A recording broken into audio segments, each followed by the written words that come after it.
સુરતના કતારગામના ભગવાનનગરમાં વાડીની જગ્યા માટે વિરોધ કરવામાં આવ્યો હતો.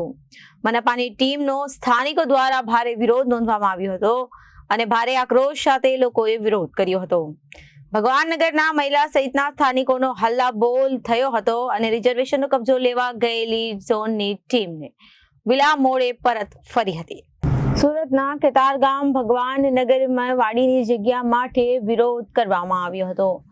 મનપાની ટીમનો સ્થાનિકો દ્વારા વિરોધ કરાયો હતો અને સ્થાનિકોમાં ભારે રોષ જોવા મળ્યો હતો. સ્થાનિકો દ્વારા ભારે વિરોધ કરાતા ભગવાનનગરના મહિલા સહિત સ્થાનિકોના હલ્લાબોલ પણ કરવામાં આવ્યો હતો.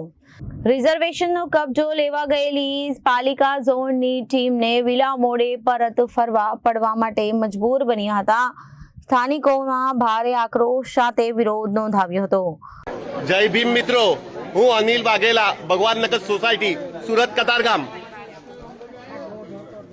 અહીંયા ટીપીની અંદર આ ડિમોલેશન્સની વાત ચાલી રહી છે. અમારા પાર્કિંગની અંદર જે અમારી સોસાયટી છેલ્લા 35 વર્ષથી અહીંયા છે, આ સોસાયટીની અંદર અમારો આક્રોશ છે, વિરોધ છે બધેનો કે આ વસ્તુ અમે તોડવા નહીં દેશું. જે પણ લીગલ કાર્યવાહી થશે એમાં અમે સાથે રહી અને આનો વિરોધ કરશું. બોલો જય ભીમ, જય ભીમ, જય ભીમ, જય ભીમ.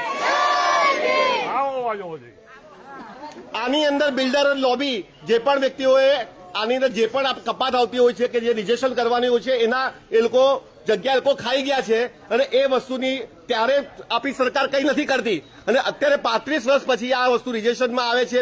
2023ની અંદર અમને નોટિસ આપવામાં આવે છે તો એ કેટલું યોગ્ય છે? અને અમે લોકો વેરા ભરીએ છીએ. અમારે દરેક વસ્તુ જે પણ સરકારી અમારા વેરા લાગતો દરેક વસ્તુ અમે ભરી રહ્યા છીએ. અને અમારી સોસાયટીની અંદર અત્યારે 14 ફૂટનો રોડ છે. અમારી ગાડી મૂકવાની જગ્યા નથી હોતી. સરકાર અમને સુવિધા આપવા માટે આ વસ્તુ કે તમને સુવિધા મળશે આની અંદર, તો અમે સુવિધા ક્યારે દુવિધા થશે આની અંદર? અમારી ગાડીઓ મૂકશું ક્યાં? આ અમારી ગાડીઓ છે. અમારો 25 ફૂટનો રોડ છે. અમારે બાઇકો મૂકવાની જગ્યા નથી હોતી. તો આ અમને સરકાર અમને સુવિધા આપી રહી છે કે દુવિધા આપી રહી છે? મારું નામ સંજયભાઈ નાનજીભાઈ ડુંગરાણી છે. અમે અર્કના સોસાયટીમાં રહીએ છીએ. લગભગ 1992 થી અર્કના સોસાયટી પડેલી છે. તો નાના માણસો, મધ્યમ વર્ગના બી માણસો રહે છે. સોસાયટીની જે વાડી છે અત્યાર સુધી કોઈ પ્રોબ્લેમ હતો નહીં કોર્પોરેશનને, અને અત્યારે અમે 2 વર્ષથી આ રિઝર્વેશન નાખી દીધું છે અને વાડીનો કબજો માગે છે. આજુબાજુમાં બધું જે વાડીઓ બધાની છે જ તે, અને કોઈને કોઈ તકલીફ નથી. તો અમારે કબજો વારંવાર 2-3 વાર કબજો લેવા માટે આવે છે. તો અમારા માટે કબજોની શું જરૂર છે કોર્પોરેશનને? Bureau report, Janadesh news.